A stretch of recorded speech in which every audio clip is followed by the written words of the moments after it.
ഒഴിവാക്കും. മുൻ Kerala captain Shri Sony Cheruvathur telephone ലൈനിലുണ്ട്. ശ്രീ സോണി ചെറുവത്തൂർ, നിങ്ങളൊക്കെ കളിക്കുന്ന ആളുകളാണ്.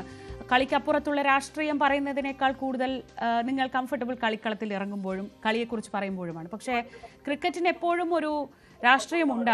ആ രാഷ്ട്രീയം എന്ന് പറയുന്നത് എല്ലാ രാജ്യങ്ങളും കളിക്കുന്നവർ തമ്മിലുള്ള കളിക്കളത്തിനപ്പുറത്തുള്ള ഒന്നും കളിക്കളത്തിലേക്ക് വരാത്തതാണ്. ഇപ്പോഴത്തെ ഈ സംഭവങ്ങളൊക്കെ കേൾക്കുമ്പോൾ അതിലെന്താണ് തോന്നുന്നത്?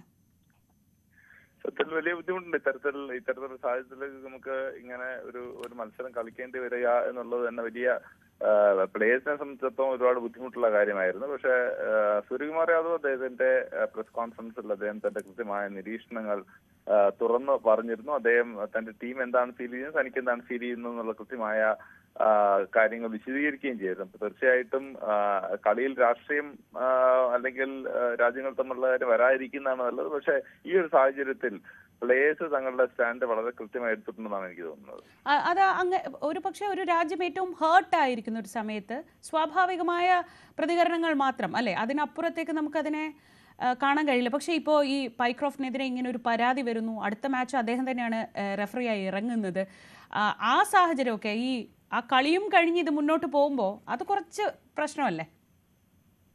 അല്ല, അത് അത്തരത്തിൽ കളിയുടെ നടത്തിപ്പുമായിട്ട് ബന്ധപ്പെട്ട അല്ലെങ്കിൽ പ്ലേയേഴ്സിന്റെ അച്ചടക്കവുമായി ബന്ധപ്പെട്ടുള്ള കാര്യങ്ങളാണ് പലപ്പോഴും മാച്ച് റെഫറിയുടെ കയ്യിലുള്ളത്. കാരണം മാച്ച് റെഫറി നമുക്കറിയാം ഒരു സമയത്തും കളി നടന്നുകൊണ്ടിരിക്കുന്ന സമയത്ത് അതിൽ ഇൻവോൾവ് ചെയ്യേണ്ട അവസ്ഥ പല സമയത്തും ഒരു മാച്ച് റെഫറിക്ക് ഉണ്ടാവേണ്ടതില്ല. നമുക്കറിയാം പഴയ താരങ്ങൾ തന്നെയാണ് മാച്ച് റെഫറീസ് ആയിട്ട് വരുന്നത്. അപ്പോൾ കളി എന്താണെന്നും അല്ലെങ്കിൽ കളിയുടെ നിയമങ്ങൾ എന്താണെന്നും കളിയിൽ പാലിക്കേണ്ട മര്യാദകൾ എന്തെന്നും കൃത്യമായി പ്ലേയേഴ്സിനെ പറഞ്ഞു കൊടുക്കുകയും അതിനനുസരിച്ചിട്ട് ഇപ്പോൾ അവരുടെ ഭാഗത്ത് എന്തെങ്കിലും ഡിസിപ്ലിൻ ഇഷ്യൂസ് ഉണ്ടായാൽ അവർക്ക് ബ്ലാക്ക് പോയിന്റ്സ് കൊടുക്കാനും ഫൈൻ കൊടുക്കാനും ഒക്കെ തന്നെ കൃത്യമായി ആ ഇടപെടലുകൾ നടത്തുക. എന്നാൽ അതിന്റെ മുൻനിരയിലേക്ക് വരാതെ പുറകിൽ നിന്നുകൊണ്ട് കളിയെ നിയന്ത്രിക്കുന്ന ഒരാളായിട്ടാണ് മാച്ച് റെഫറി നമുക്ക് കാണാൻ സാധിച്ചത്. നമ്മുടെ എല്ലാ ഫസ്റ്റ് ക്ലാസ് മത്സരങ്ങളിലും ഒക്കെ അത്തരത്തിൽ മാച്ച് റെഫറീസ് ഉണ്ടാവാറുണ്ട്. പക്ഷെ അവരുടെ പരിധിയിലുള്ള കാര്യങ്ങൾ അവർ വളരെ കൃത്യതയോടുകൂടി ചെയ്യുന്നുണ്ട്. കളി നടത്തിപ്പുമായിട്ട് ബന്ധപ്പെട്ട എല്ലാ കാര്യങ്ങളും അവർ ശ്രദ്ധിക്കുമെന്നുള്ളൊരു സംശയം വേണ്ടാവും എനിക്ക് തോന്നുന്നു. അതായത് സോണി, ഇങ്ങനൊരു സീൻ അവിടെ ഉണ്ടായിട്ടുണ്ടെങ്കിൽ അത് നേരത്തെ തന്നെ തീരുമാനിക്കപ്പെട്ടതായിരിക്കും, അല്ലെങ്കിൽ അങ്ങനെ ഒരു ധാരണയിൽ തന്നെ ആയിരിക്കും അവർ ഇറങ്ങിയിട്ടുണ്ടാവുക അല്ലേ? അല്ല, പലപ്പോഴും പ്ലേയേഴ്സ് അവരുടേതായിട്ടുള്ള അല്ലെങ്കിൽ പലപ്പോഴും ഒരു ടീം പോലും അവരുടേതായിട്ടുള്ള അസൗകര്യങ്ങൾ, ഇപ്പൊ നമുക്കറിയാം ഒരു ടൂർണമെന്റിന് തൊട്ട് മുമ്പ് തന്നെ മാച്ച് റെഫറിയും അമ്പയേഴ്സും ഒക്കെ തന്നെ ക്യാപ്റ്റന്മാരുമായിട്ട് പല സമയത്ത് മീറ്റിംഗ് ഉണ്ടാവാറുണ്ട്. അത് പലപ്പോഴും അതിന്റെ പ്ലേയിങ് കണ്ടീഷൻസിനെ പറ്റി പറയാനും അല്ലെങ്കിൽ എവിടെയാണ് കാര്യങ്ങൾ നടക്കുന്നത് അതിന്റെ കാര്യങ്ങളൊക്കെ വിശദീകരിക്കാനാണ്. ഒരുപക്ഷെ അത്തരത്തിൽ വിശദീകരിച്ചിട്ടുണ്ടോ അല്ലെങ്കിൽ പേഴ്സണലായിട്ട് കാര്യങ്ങൾ അദ്ദേഹത്തിനെ ബോധ്യപ്പെടുത്തിയിട്ടുണ്ടോ എന്നുള്ളത് നമുക്കറിയില്ല. പക്ഷെ അങ്ങനെയാണെന്നുണ്ടെങ്കിൽ വലിയ ബുദ്ധിമുട്ടുണ്ടാവില്ല എന്നാണ് എന്റെ വിശ്വാസം. ശരി, വളരെ നന്ദി ശ്രീ സോണി ചെറുവത്തൂർ. ഇപ്പോൾ BCCI match referee Shri P Ranganathan കൂടി നമ്മളോടൊപ്പം ടെലിഫോൺ ലൈനിലുണ്ട്. ശ്രീ പി രംഗനാഥൻ, വളരെ ബുദ്ധിമുട്ടുണ്ടാക്കുന്ന ഒരു സിറ്റുവേഷൻ ആയിരുന്നു ഇന്ത്യയും പാകിസ്ഥാനും നേർക്കുനേർ ഇങ്ങനെ ഒരു സാഹചര്യത്തിൽ വരുമ്പോൾ അത് സ്വാഭാവികമായി കുറച്ച് ബുദ്ധിമുട്ടുണ്ടാക്കുന്ന ഒരു സാഹചര്യമാണ്. ഒരു രാജ്യത്തിൻ്റെ വികാരവുമായാണ് എപ്പോഴും നമ്മുടെ ടീമായാലും പാകിസ്ഥാൻ ടീമായാലും കളത്തിലേക്ക് ഇറങ്ങുന്നത്. അപ്പോൾ കളിക്കളത്തിൽ അതിനോ അപ്പുറത്തേക്ക് വികാരം ഉണ്ടാവാനൊക്കെ സാധ്യതയുണ്ട്. ഇപ്പോഴത്തെ സാഹചര്യങ്ങളെ താങ്കൾ എങ്ങനെയാണ് കാണുന്നത്? ആദ്യമായിട്ട് ഈ കളി കണ്ടില്ല. അതുമാത്രമല്ല, എനിക്ക് ഇതിൽ യാതൊരു താല്പര്യമില്ലായിരുന്നു. പ്രത്യേകിച്ച് ഇന്ത്യ പാകിസ്ഥാൻ മത്സരം. മറ്റുള്ള ഏഷ്യ കപ്പ് മത്സരങ്ങൾ കാണുന്നുണ്ട്.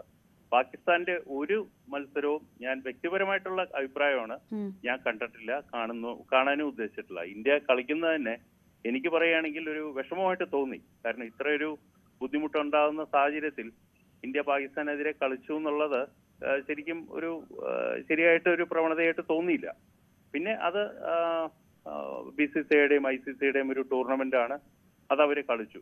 പക്ഷെ ബാക്കിയുള്ള കാര്യങ്ങളിലോട്ട് കിടക്കുന്നതിന് മുമ്പ് നമ്മൾ ഈ സ്പോർട്സ്മാൻ സ്പിരിറ്റ് കാര്യങ്ങളൊക്കെ പറയുന്നു. പക്ഷെ എല്ലാം ആ കളിക്കളത്തിൽ വരുമ്പോഴും നമുക്ക് ആ ഓരോ കളിക്കാരനും അവരുടെ രാജ്യത്തിന്റെ ആ വികാരം ഉൾപ്പെട്ടുകൊണ്ടാണ് അവർ കളിച്ചത്. അപ്പൊ പിന്നീട് ക്യാപ്റ്റൻ ചെയ്ത കാര്യമായാലും ടീം ഹസ്തദാനം നടത്താതെ അവിടെ നിന്ന് പോയത് ശരിക്കും വലിയൊരു അടിയായിട്ട് തന്നെ നമുക്ക് പറയണം. കാരണം ഇത്ര ഒരു യുദ്ധവും എല്ലാം ആയിട്ട് മാറിയതിന് ശേഷം കളിക്കളത്തിൽ ഒരു സമാനമായ രീതിയിൽ ഇന്ത്യ പാകിസ്ഥാനെ പരാജയപ്പെടുത്തി അതിനുശേഷം ഉണ്ടായ കളിക്കാരുടെ ഒരു വികാരം, ടീം മാനേജ്മെന്റിന്റെ വികാരം, ഒരു BCCIയുടെ വികാരം, അതാണ് അവർ പ്രകടനമാക്കിയത്.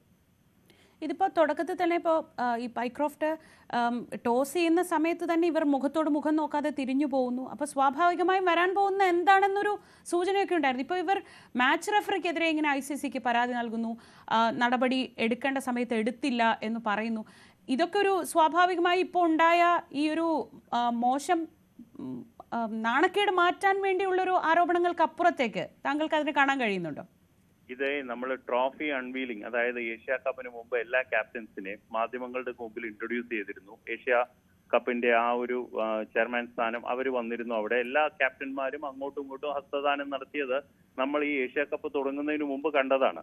അന്ന് പൊതുവായിട്ടൊരു വികാരമുണ്ടായിരുന്നു, എന്തിനാണ് ഇങ്ങനെ ചെയ്യുന്നതെന്നുള്ളൊരു പ്രവണത വന്നിരുന്നു. അതിനുശേഷം ഈ ഒരു മാച്ച് റഫറിയുടെ പരിധിയിൽ വരുന്ന ഒരു കാര്യമായിട്ട് നമുക്ക് പറയാൻ പറ്റില്ല. ഇത് പേഴ്സണൽ ആയിട്ടുള്ള ഒരു കാര്യമാണ്. സ്പോർട്സ്മാൻ സ്പിരിറ്റില് ഒരു ഹസ്തദാനം എന്ന് ഒരു റൂളിലും പറഞ്ഞിട്ടില്ല. ഞാനും മാച്ച് റഫറിയാണ്.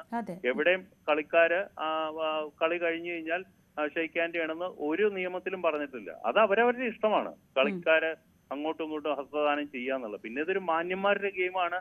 പക്ഷെ ഇന്ന് ഈ പാകിസ്ഥാനായിട്ട് കളിക്കുമ്പോൾ നമ്മൾ എങ്ങനെയാണ് ആ മാന്യത കാണിക്കേണ്ടതെന്നും കൂടെ പറഞ്ഞുകൊണ്ടേയിരിക്കുന്നു. അതുകൊണ്ട് അതൊരു അവരുടെ ഒരു വികാരമായിട്ട് നമ്മൾ കണക്കാവുള്ളൂ. ഈ 120 കോടി ജനങ്ങളുടെ ഒരു വികാരമായിട്ട് ആ ഒരു പ്രകടനത്തെ നമ്മൾ കണ്ടാൽ മതി. ഇപ്പൊ PCBയുടെ ഒരു ഭീഷണി എന്ന് പറയുന്നത് അടുത്ത മത്സരത്തിൽ കളിക്കില്ല. UAEക്ക് എതിരെയുള്ള അടുത്ത മത്സരത്തിൽ പൈക്രോഫ്റ്റ് തന്നെയാണ് മാച്ച് റഫറി. അപ്പൊ കളിക്കില്ല. അങ്ങനെ മാറി നിൽക്കാൻ PCBക്കും പാക് ടീമിനും കഴിയുമോ?